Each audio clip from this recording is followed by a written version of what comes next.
کیا آپ جانتے ہیں کہ نبی کریم نے اپنی امت سے اتنی محبت کی کہ آخری سانسوں میں بھی ان کے لبوں پر یہ الفاظ تھے، امتی امتی۔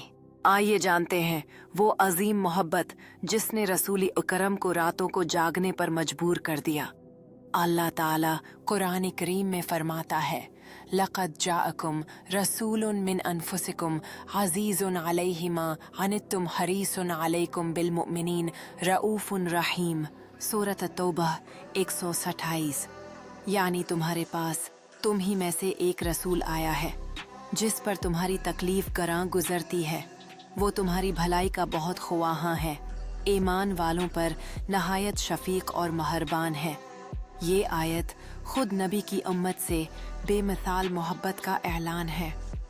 حضرت عبداللہ بن عمرو رضی اللہ عنہ سے روایت ہے، نبی نے فرمایا، میری مثال اس شخص کی ہے جس نے آگ جلائی، پھر پتنگے اس میں گرنے لگے، اور میں تمہیں اس سے بچا رہا ہوں، لیکن تم زبردستی اس میں گرنے لگتے ہو۔ صحیح مسلم۔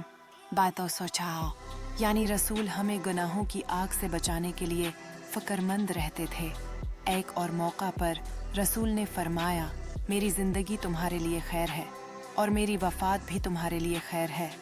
مسند احمد۔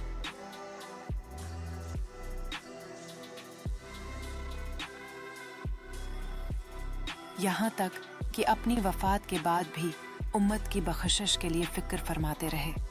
جب نبی کا آخری وقت آیا تو زبان پر یہ کلمات تھے،